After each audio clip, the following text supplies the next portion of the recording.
Baik, Assalamualaikum warahmatullahi wabarakatuh. Sebelumnya, perkenalkan, nama saya Hadan Zarifin dengan NIM AIR 170. Di mana pada kesempatan kali ini saya akan mempresentasikan hasil summary review saya mengenai strategi pemanfaatan modal dalam kontestasi politik, khususnya dalam pemilu legislatif dan juga pemilihan kepala desa secara umum. Nah, dalam konteks ini, saya membahas mengenai dari pokok utama teorinya dari Pierre Bourdieu ya teman-teman. Oke, kita langsung saja ke pembahasan yang pertama, di mana adalah mengenai strategi Rina Srisdayanti dalam menghadapi pemilu legislatif 2024 di Kabupaten Majalengka. Rina merupakan anggota fraksi PDIP yang mempertahankan kekuasaan politiknya. Strategi utamanya itu ada politik kapital, sosial kapital, dan juga simbolik kapital.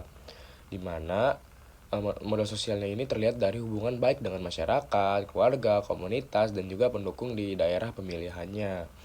Ia juga menjaga komunikasi langsung dengan warga, hadir dalam kegiatan masyarakat melalui bakti sosial, dan juga peduli terhadap rakyatnya. Dari kasus ini itu kita bisa melihat bahwa kepercayaan masyarakat itu sangat penting untuk dukungan politik. Selanjutnya, kita bahas ke pembahasan kedua, di mana tentang kemenangan Jublina Sun dalam pemilihan legislatif Kabupaten Timur Tengah Selatan tahun 2024. Kasus ini menarik karena terjadi di tengah rendahnya keterwakilan perempuan dalam lembaga legislatif di daerah. Dari banyak calon perempuan yang hanya 2 yang berhasil terpilih. Nah, kemenangan itu dipengaruhi oleh modal sosial dan juga modal budaya. Modal sosialnya berasal dari dukungan keluarga, masyarakat, dan juga dari kegiatan desa dan juga gereja. Meskipun tim suksesnya hanya terdiri dari 4 orang dari keluarga sendiri, dukungan tersebut sangat solid. Modal budaya Jublina terlihat dari kemampuannya menyesuaikan diri dengan budaya lokal timur, termasuk keterlibatannya dalam acara adat dan pembentukan kelompok tenun ikat. Dengan demikian, kemenangan Jublina ini menunjukkan bahwa politik perempuan tidak hanya bergantung pada kuota atau dukungan partai, tapi juga dapat kemampuan membangun kepercayaan dan juga kedekatan kebudayaan dengan masyarakatnya.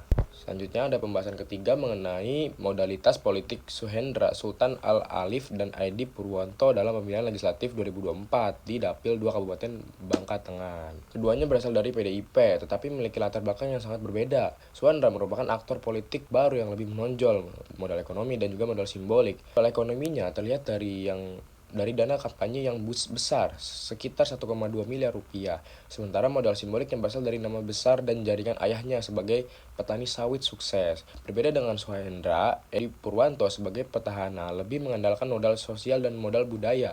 Pengalaman 3 periode sebagai anggota DPRD membuatnya dikenal masyarakat, dipercaya, dan dianggap memahami kebutuhan warga. Perbandingan ini menunjukkan bahwa kandidat baru dan petahana memiliki sumber kekuatan politik yang berbeda. Kandidat baru dapat mengandalkan ekonomi dan reputasi keluarga, sedangkan petahana lebih kuat melalui pengalaman dan juga hubungan sosial yang sudah lama dibangun. Selanjutnya ada pembahasan keempat, yaitu mengenai tentang dominasi simbolik dalam pemilihan kepala desa di Bonto Tapalang, Kabupaten Bantang. Dalam kasus ini, kemenangan politik sangat dipengaruhi oleh status sosial dan garis keturunan bangsawan. Masyarakat masih memberi penghormatan besar kepada yang memiliki gelar seperti Andi atau Kareang.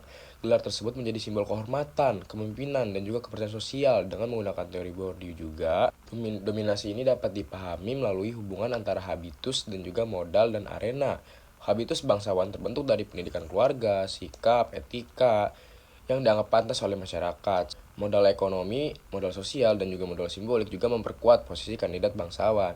Kasus ini tuh menunjukkan bahwa demokrasi lokal tidak selalu berjalan dengan netral karena masih dipengaruhi oleh struktur sosial, tradisional, dan juga legitimasi budaya.